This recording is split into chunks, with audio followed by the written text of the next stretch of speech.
Welcome to Tennessee in the southeastern United States. Day or night, the state is home to all genres of music.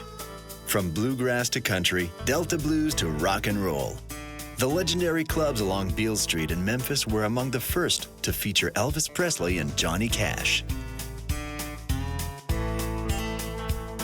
Nashville, the state capital, is also the capital of country music recording. But something that's frequently overlooked by visitors who come for the entertainment are the mountains and fertile plains of rural Tennessee. About 40 miles or 60 kilometers north of Nashville lies this quaint little town of Adams. Population 628. Visitors can expect to be treated to legendary Southern hospitality. But this peaceful setting is better known for something sinister. 200 years ago, apparitions and horrific events tormented a local family. Even today, some descendants feel they're still being shadowed by an evil spirit.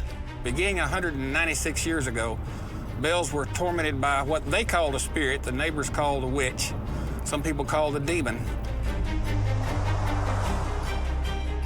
In the legend, John Bell was poisoned by the spirit who calls herself Kate. Many things have been seen inside the local caves. Folks believe that spirits, orbs, even ghosts sometimes can be heard talking. I have friends who have gone out there. They can feel the presence of the witch. And when I went downstairs, I saw a ghost behind the stove. I'm convinced something very, very bad was in that house. And some believe it was trapped between two worlds, between the earth and the spirit world. What it was, we really don't know. The spirit was asked, where did you come from? Who are you and where did you come from? And he said, I am a spirit and I have been disturbed. I've been around for millions of years. It had to be something very powerful to do what it did, but it never led on to what it actually was. They didn't understand why it was coming after our family. And when it was asked about why it was coming after the Bell family, or after John, the spirit said he just needs killing. People in the area continue to claim to see sightings of the Bell Witch. They claim to hear her in the middle of the night. They hear the sounds of things in the house or maybe in the woods, and they will attribute that to the Bell Witch. But it's supposed to be an eternal spirit. And, most people look at it as some kind of witch riding around on a broom, but that's not how it's ever described by the Bells. They always describe it as a voice or an entity, and they claim they could see from time to time. It exhibited itself as either an animal or a human being. Now, the neighbors always heard the voices, but many of them said they did not see the form, that it sometimes manifested according to legend. Well, you have your believers and you have your non-believers, and with that comes the extent of in both areas. You have some that are very hardcore.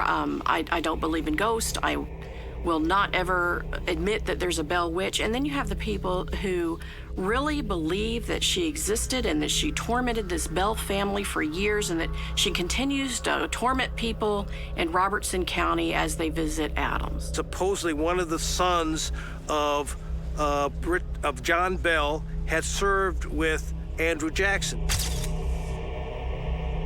Andrew Jackson came back and had a confrontation with this entity.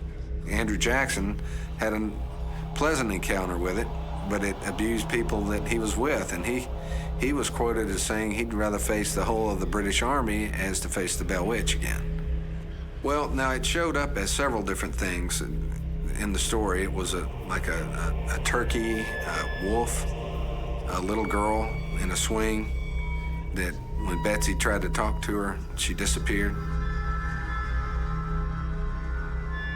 The details of these hauntings aren't for the faint of heart. For nearly 2 centuries, the Bell Witch has fascinated and puzzled followers of the paranormal. Fear is constantly being evoked by fireside storytellers, books, a play, and even a Hollywood movie. According to history, John Bell's death was attributed to a spirit, and it's the only person I know in the history of the United States whose death was attributed to a spirit. The legend of the Bell Witch has been passed down from generation to generation in the town of Adams, Tennessee. And it's gone viral. It has all the elements of a classic ghost story: an old haunted house, furniture moving on its own, eerie sounds, and strange voices that come from nowhere.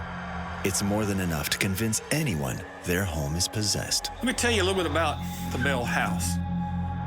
In 1817, according to legend, the Bells began to experience a phenomenon they called the spirit. The neighbors called it a witch, and it began to torment the family, in particular John Bell and his youngest daughter, Betsy. John Bell had a lot of health problems, and they blamed that on the spirit. He lost his shoes at times. They just literally fly off his feet, and they'd have to retrieve them. Betsy was slapped, had her covers removed at various times, had her hair tied in knots around the bedpost. Betsy seemed to be targeted more than the other children and would have experiences during the night of being slapped, being pinched, her hair being torn. She would scream out in the middle of the night, and the family would see to her. When visitors would come and spend the night to see if these stories were actually true, they too would experience this. John at times could not talk. It was as if he had a stick crossways of his mouth. And then he would get better. This went on for about 2 or 3 years, until finally, on the 19th of December, 1820, John Bell became extremely sick. The doctor was called.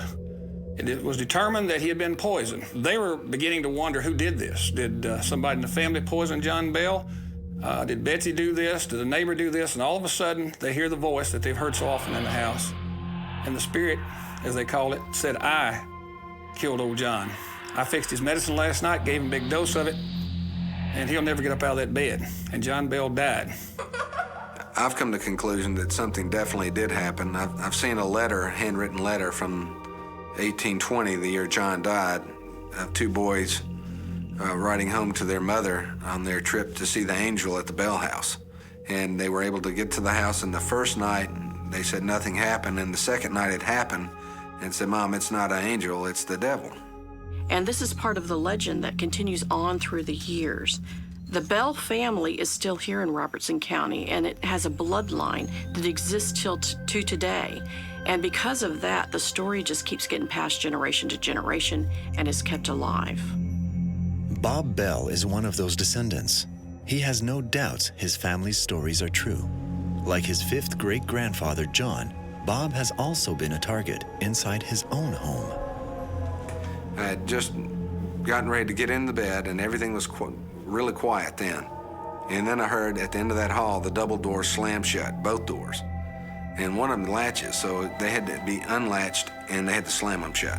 And there was footsteps came down the hall and stopped at my door, and the hair on my neck stood up. And me not being superstitious, I thought somebody was in the house. You know, I thought we had an intruder, and I was truly scared. That's probably the most scared I've ever been. So I went downstairs, I went to our gun cabinet, and I found a .45. I loaded it, put a round in the chamber, and I had it cocked. I was gonna shoot somebody. And I went room to room, SWAT team style, and it took me about a half hour to go through the whole house because there's 2 sets of stairs. And I went back and forwards and looked everywhere in that house. There was nobody there. And I slept with the door locked, pistol by the bed, and my light on. Many people believe the Bell Witch that stalked John Bell and his family isn't just an old legend. It's still around. Other people in Adams and Robertson County also have had close encounters with the spirit. Most happen inside a network of caves, once used for cold storage by farmers in the region. These dark, out-of-the-way caves can be dangerous places, but are perfect locations for paranormal activity. Cave explorers and casual visitors are warned not to enter unprepared.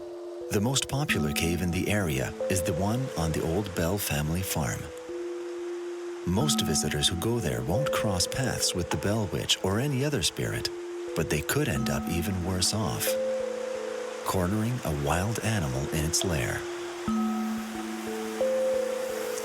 Many of our local ghost stories have begun in caves. Voices, orbs, just about anything you can name has been supposedly heard. And a few years ago, in the last 15 or 20 years, somebody captured a picture outside the mouth of a cave here, and it looked to be a woman dressed in a white dress. It showed up in the film, but it wasn't in the picture when they took it.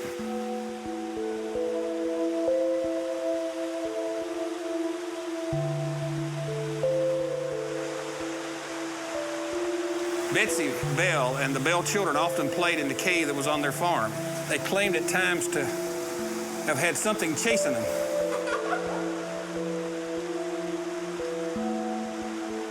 And so the story of a giant fish just below the cave that stirred up the water and caused the Bell children to be greatly alarmed.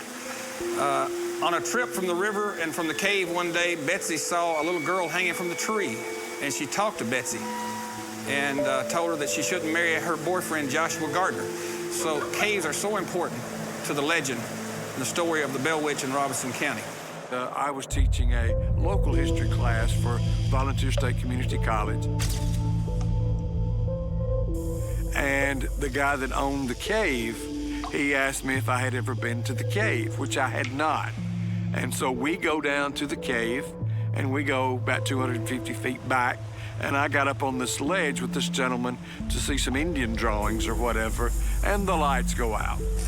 And this is 10 or 11 o'clock at night, and I have 10 or 11 history students in there. So we grope ourselves back out of the cave, and we get to the entrance of the cave. The lights come back on. Now, my son, who was, let's say, 79, so say about 6 or 7 years old, I wouldn't let him go. So I made him stay with the lady upstairs. So I assumed that she had done something with the lights. He said she didn't move. Pioneer and farmer John Bell is buried here in the Bellwood Cemetery, along with many of his descendants. The place is popular with tourists who come to find out more about the family tormented over nearly 2 centuries by the Bell Witch. But John Bell's tombstone seen here isn't original. Following an old custom at the time of his death, he would have been buried in the forest. Eventually, many of those early grave sites disappeared. I was going to try to document where people lived at the time because so much of it is destroyed. Was trying to find one person, the grave. His name was Frank Miles, and in the story, he plays a part as being a neighbor, and he and John Bell Jr. were close personal friends. I walked the countryside trying to find the gravesite. Couldn't do it. One morning, about 3 o'clock, it was in July, I woke up, I'd had a dream. And I dreamed about a small grove of trees. And I couldn't get that away from my mind. I kept going right back to it. And about the middle of the morning, I thought, I know where that is. So I went in this place and it's grown over with poison ivy and honeysuckle. So I cut all the vegetation away and scraped the dirt off of it, and I had on a glove, and so I rubbed it off, and it said Frank R. Miles. I gently put it back down, covered it back over, and left. I thought, this is not normal. At that point, I thought, you know, some things are better left alone, so just leave it alone. So I stopped my pursuit of locating where anyone else was buried. I was coming home one night, and me and my kids, and there was this, I don't know what it was. I can't tell you. It wasn't a cat, it wasn't a panther, it wasn't a dog. But I was driving, and this animal come toward my car, and it was pure black and had red eyes. That's all I can tell you. Don't know what it was. I'd never seen anything like it before. And it just kind of come toward me and then darted off, and I never saw nothing of it. Our phone rang, and it was my grandmother, who was really distraught, and she talked to my father, and she wanted him to come down as soon as possible. We went into the house, and I remember grandmother still holding the phone and seeing how scared she was. She said, well, I was upstairs taking a nap, and I heard this crash, this loud noise, and I came downstairs and then came into the kitchen, and I looked on the floor, and all my china was on the kitchen floor. Well, the odd part about it was there's a butler's pantry between the kitchen and the dining room that had the china cabinet built into the wall with latching doors.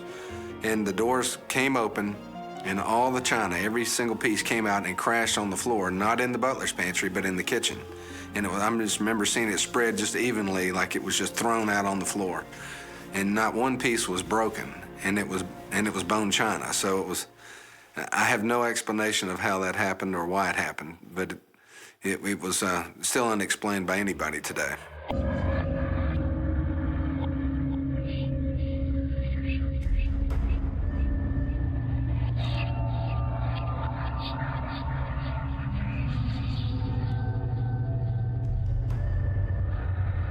That anybody who goes up there looking for the Bell Witch will find the Bell Witch. In the final chapters of Pat Fitzhugh's book, he talks about his visit out to the graveyard where some of the family had been buried, and he talks about having this feeling of a presence out there, out at the graveyard.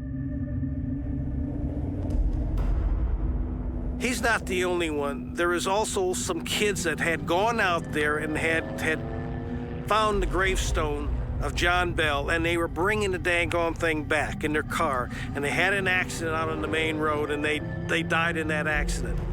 Again, the story is it was the witch that was that went after them. The legend of the Bell Witch has been detailed in some 20 books. It's the most extensively studied case of a haunted house in American history. One of the better-known works was written in 1894 by Martin Ingram, a Tennessee journalist. And about 3 years before he wrote the book, in the Nashville Banner, he did write a letter that anybody that knew anything on the subject of the Bell family or the Bell Witch to write him letters and testimonies. And he went around the entire countryside in Montgomery, Robertson, and Adams, all through that area, and got a lot of information and testimonies on people that had heard about the legend or actually even knew the Bells. The story that Ingram tells is he got a copy of the diary that was written by Richard Bell, who is Elizabeth Bell's younger brother. At the time that this event had occurred in Adams, Tennessee, Richard was about 6 to 7 years old. Richard then, 20 years later, sits down and decides he wants to write a diary. So he writes a diary, and he titled it My Family's Troubles. He gives his diary to his son. His son then, about 20 years later, brings this diary to Marvin Ingram with the stipulation that they could do nothing with the diary until all the family had died off. All the first-generation family had died off. The closest to the legend is in Ingram's book, because he interviewed people within the same era who were related to people who used to live in the time when the actual legend took place. A lot of folks really kind of consider the first book by Ingram kind of the Bell Witch Bible, if you will, and I don't know why. I know the Ingram book is older. Perhaps that's why. Ingram was a very good writer. He was a newspaper publisher, and he wrote in the style of his day, which was the 1890s. Sometimes a little bit prejudiced, but in general, he's a very good writer. Okay, and the book is basically filled on stories that happened to the Bell family, that they started hearing strange noises, and they started seeing strange animals, and John Bell would shoot at them, and nothing would happen, or they would run off. And it talks about John Bell later on being killed by the witch. Several other books follow and help feed the growing legend. Newer reports of alleged witch sightings and other eyewitness accounts win over more believers. Then, a few members of the Bell family come up with a new theory about the hauntings. In a book published in 1934, Dr. Charles Bailey Bell, John's grandson, says that his grandfather came to Tennessee from North Carolina under a cloud of suspicion. People like the Bell family who were farmers, they began to move into this area because of the land and the fertilization of the land. We're almost certain that they did raise tobacco. There was a church that was established in North Carolina, and it moved here And primarily all the people that was in that church came here with the church. And John Bell was a member of Red River Baptist Church, and he was excommunicated, which I didn't know the Baptists did, but he was. And he was kicked out of the church for a term called usury. John Bell is a wealthy man, but how he comes by his fortune and conducts his business affairs raises a lot of eyebrows in Robertson County. They were a prominent family in North Carolina when they moved in here. I've often wondered why did John Bell, I think at the age of 56, if you were successful back there and had a going farm or plantation, why would you leave and move in here and start fresh again? And there's several stories on basically what he did or what he was accused of, is that some say it was for sale of a horse, sale of land, sale of a slave, or something like this. He bought it from the Batts family, and Kate felt she was cheated in the purchase. Kate felt cheated by the Bells, and that she played a role in the actual experience of the Bell Witch. The Bell Witch actually uses a voice, which not all ghosts do, and she refers to herself as Kate. And so that takes you back to Kate Batts. And we're not really for certain if Kate Batts was the witch or not. The witch says that she was. And basically, this book right here was written by Ingram. And but we don't know if he ever got to interview any of the Batts family or any of that. The ghost could be Kate. It could be Kate because this is the person that had an antagonistic relationship with John Bell. A lot of people think that it is Kate because the ghost would use the voice, and whenever she would speak, she would refer to herself as Kate.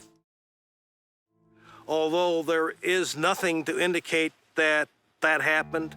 In fact, oftentimes they say that Kate Batts was the witch. The only trouble is Kate Batts was alive at the time, so it's not likely that she had anything to do with it. And the other thing I found in research is she didn't really hold a grudge anyway. It's a good question. How Kate fit into it all, since, as you pointed out, she wasn't dead when these manifestations started happening. There's no evidence that she cursed him, that she felt cheated by him. That was, at best, a distant relative of hers. So I think this is just probably pretty typical for the way legends develop.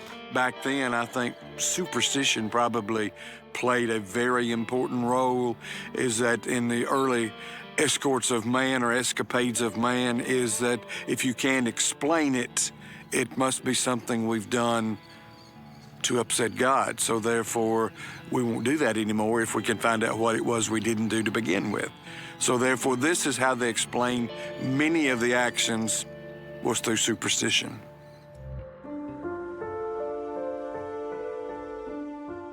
The dramatic story of the Bell Witch is made to order for actors. Every year in the fall, some of Tennessee's best performers come together to recount the horrific legend of the most famous haunted house in America. Thrills and chills guaranteed. And for the play, it's wonderful. We have local artists there. We have a lot of talent is in this neighborhood, a lot of talent. I hear in 2006, there was about 1,000 in attendance to that play, which runs 2 or 3 weekends in a row. And this past year, in 2012, there was 1,600 who visited, so it's really increased. They changed the story up from year to year. They have different characters in it, different cast members, and they'll try to focus on different aspects of the legend. And usually involves at least some of the Bell family, and occasionally they'll have a Batts family related to the Batts in the play. But it's so good. They're so professional. We've had people come there from, like, maybe New York, and they say, the plays there are not any better than our plays here. Well, curiosity seekers will come, and they will experience the Bell Witch by going to the play's spirit. And whenever they go out there to Adams and watch the play, sometimes they'll have things happen to them that they will attribute to the Bell Witch. And that's why they come here in the first place a lot of times, because people are fascinated with this story. And the fact that it has gone through the years and lasted as long as it has is just fascinating to people. And when they do come and they do experience the play and then maybe visit some of the sites, they might have some things happen to them that they might think is from the paranormal. And whether it's the paranormal, who's to say? The Bell Witch legend keeps the town of Adams on the map. Recent phenomena still have people believing, and so the legend lives on. When I came, being an outsider, I was a non-believer.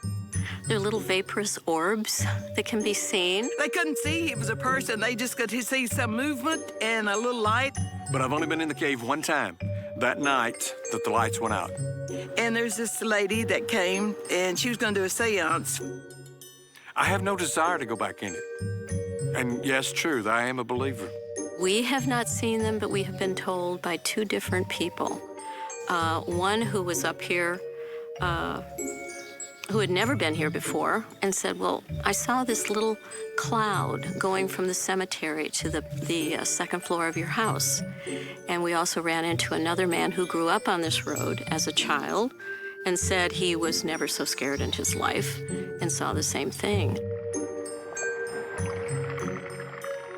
What should one make of those wispy clouds often spotted in this part of Tennessee? Fog is relatively common in the region. Great Smoky Mountains National Park is just a 5-hour drive from Adams. The park gets its name from the fog that often drifts down from the high mountains. It's home to bears and deer, but no recorded sightings of a ghost or even the Bell Witch. So why do people claim strange things are still happening in Tennessee? Like many legends and ghost stories, they tend to morph over time, especially if people have an incentive. And I'm not going to make any allegations, but there's money to be made here. Marvin Ingram started a newspaper in Springfield, Tennessee, and then moved his newspaper up to Clarksville. And the two of them ran the paper. Thomas was the reporter, and Ingram was the promoter. They had gotten into, at that time, a kind of the liars group. And the whole thing was who could tell the most fantastic story. Well, you can never discount lying. People lie for a lot of reasons, and some people like attention, some people want to believe. So there's always that. When Marvin Ingram wrote his book, on the back part of his book, he's got a list of all the people he talked to and interviewed for this book. You have to go back to where do we even know about this story? We know about the story from Ingram. He talked to nobody who had ever been involved directly with the Bell Witch. He talked only to people who knew people who were involved. In my opinion, it could have been nothing. In my opinion, that story could have totally been made up. He never talked with Elizabeth.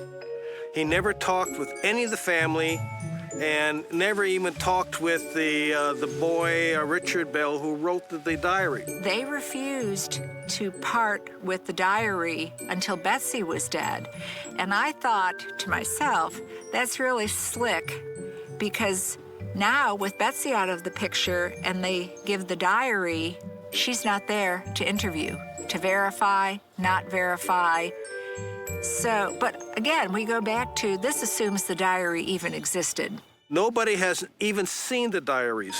There's no reason to believe Ingram couldn't have made everything up other than the fact that these people did exist. The Bell family did exist. It is reported by Marvin Ingram that Andrew Jackson visited the site.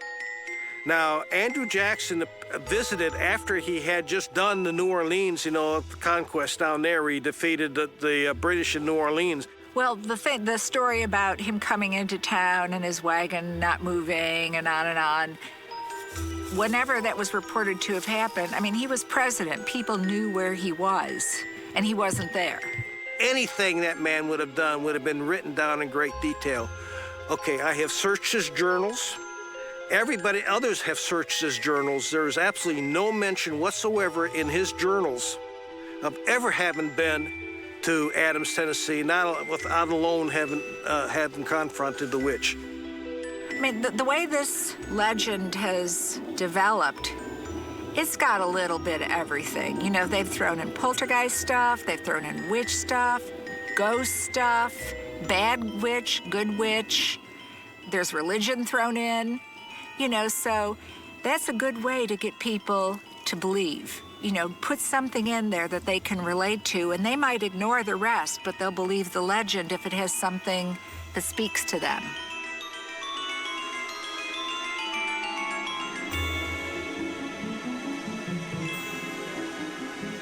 Kids all around Robertson County and Middle Tennessee hear about the Bell Witch as they grow up.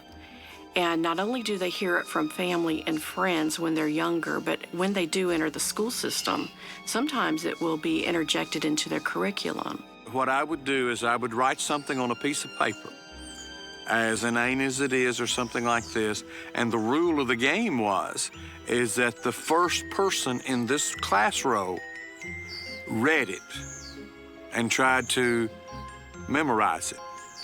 And then I took the piece of paper, and then the rules of the game is you turn around and you tell the person behind you exactly what you read. And that went all the way around the room until the last person.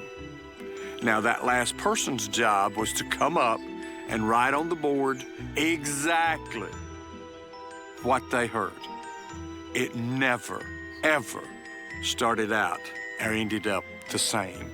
So therefore, I said, okay, now we have established the rules for telling the Bell Witch stories. Well, found footage is a well-known technique in fiction. It's used in literature. It's used a lot in sci-fi.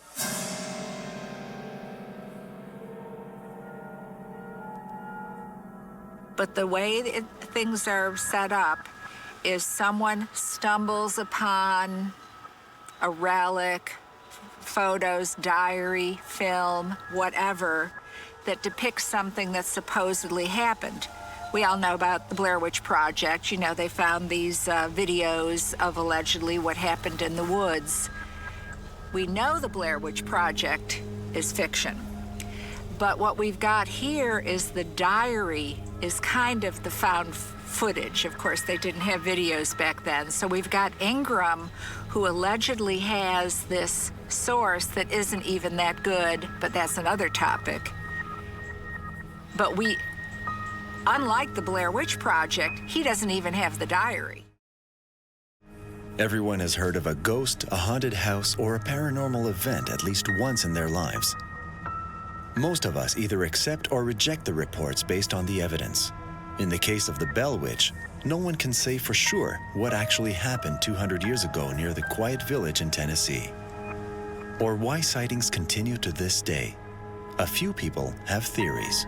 Bo was in the Bell Witch Cave, which sometimes it's open to the public and sometimes it isn't. And sometimes around Halloween, they used to say that they would have people to come and they'd have things happening, you know, to excite people. So one time, Bo was there. He's a friend of the owner, and he was there taking some pictures back in the cave. And there's this lady that came, and she was going to do a seance with a couple of photographers and everything. And she saw Bo in the background, but she didn't see he was a person. She thought that was a Bell Witch coming there while they were in there. Bo stood back and laughed because he knew that he didn't want to tell them that it was just him. He didn't want to burst their bubble. One night I was staying with my grandmother. I was very young, 4 at most. And in my mind, I woke up and just felt like I had to go downstairs in the middle of the night. And when I went downstairs, I saw a ghost behind the stove. And even as a young child, I didn't think it was a ghost. It just didn't even make sense to me. I thought, well, that's the boy across the street. He snuck into the house and he's trying to scare me. So I started crying and ran up and got my grandmother, and she came down, and of course the ghost wasn't there anymore. And I remember having my head in her lap, crying, and her soothing me and telling me it was just a nightmare. And then the way I remember it, we went back upstairs and I laid in bed and I couldn't help but keep thinking about it. And I went down again and it was there again. Now, why did that happen? I think it was a nightmare, maybe sleepwalking, lucid dreaming. But my grandmother and I would talk about it over the years, and I'd say, remember when I saw the ghost? And she said, Karen, it was just a nightmare. But in my mind, and today, even today, it was so real. And that's why people believe in these things. Visitors come to Adams, Tennessee from all over the world to learn about the Bell Witch. Even if they never spot an evil specter lurking in every corner of this quaint frontier town, they're bound to fall under the spell of its charm. When you come to Adams, there's a lot to see and do for a small town.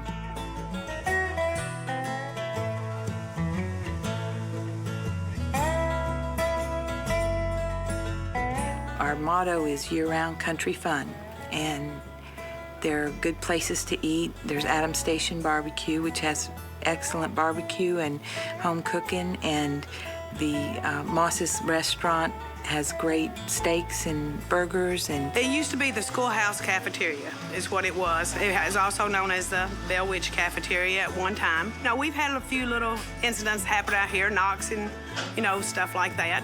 We got a little thing up there we stub our tickets on. It come flying across the room, and nobody was near it.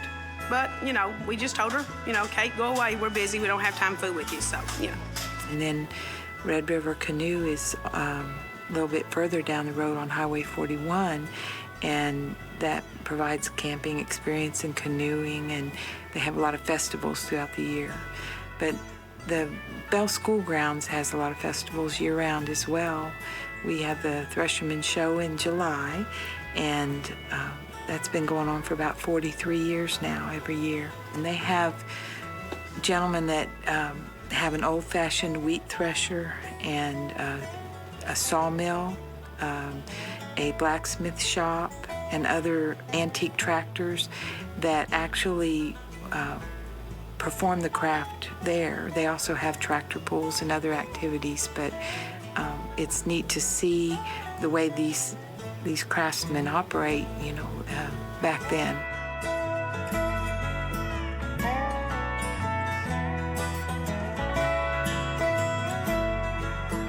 We also have the Bell Witch Bluegrass Competition in September.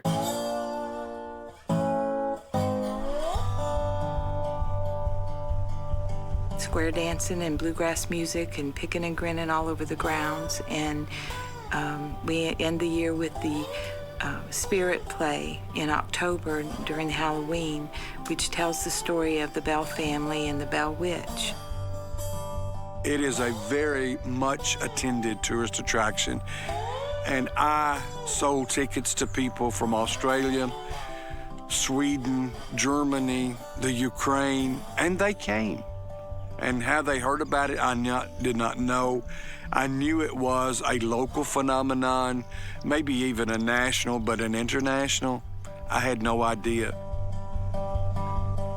The legend is very popular. It's been around for 196 years, and people come from thousands of miles, even fly from overseas, to learn about the bells. In Robertson County in Adams, we have the Bell Witch Cave, and we have the old farmland of John Bell Sr., and we have a Bell Cemetery and an old Bell School. We're going to visit the Bell Willett City of Adams Museum. We're going to visit the Bell Cabin, which is owned by the museum itself, at least part of the original Bell House. The building behind me is the last standing structure from the original Bell Farm. It was a cabin that was some dated to be built around 1820, and this was the time of the haunting that was going on, and this cabin was moved here on the grounds of Bell School in the early 1980s, and this cabin basically was used by sharecroppers up until the 1970s. So it has quite a history unto itself.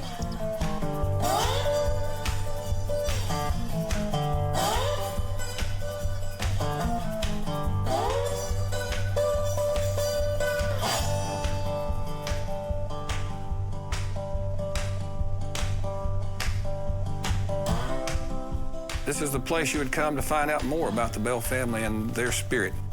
On the wall, we have items that related to Adams, and especially back here in the corner, we have a picture of John Bell Jr. up high and some of the documents associated with his life. We have at least one document here telling us what he had given his oldest daughter when she got married. $110 for a horse and saddle, $500 for a slave named Mary. The slaves, of course, at the Civil War, were freed, but as they became adults, they were probably worth anywhere from $1,200 to $2,000. We have some stuff in the middle that related to his father, and of course the drawing of his sister Betsy. She seemed to be even nervous in her older age. One of her great-great-granddaughters stated that she would never sleep alone. Always had a grandchild or somebody with her, and she would always sleep against the wall and let the child or whoever was with her sleep on the outside of the bed. Adams, Tennessee takes its name from the local train station built in 1859.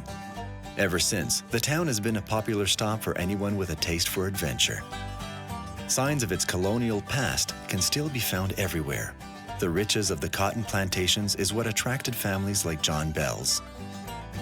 But it's the infamous Bell Witch who continues to draw the crowds. Well, even before the movie became famous, it was the stories, the folklore stories. Anytime a folklore booklet comes out or a new production comes out, whether it's a movie or a TV show, people will flock to Adams. They'll come to Robertson County to see if they can be a part of the Bell Witch experience. A lot of them are curious if she actually exists, and they will roam around the town and visit City Hall and find directions to some of the places that are prominent in the legend, and they will try to experience it for themselves. I moved here in 1969, and basically I love the rural setting. That's where I basically came from, and that although the area has grown, we try to keep our rural setting, and we will fight. I will fight basically any attempts to modernize it any more than it is. Well, we have a great little town here, and it's a lot like Mayberry. It's a small town feel, and the people that are in leadership in the past had a lot of foresight in the way they planned things and tried to bring people here. And so now it's one of the biggest tourism draws in the county.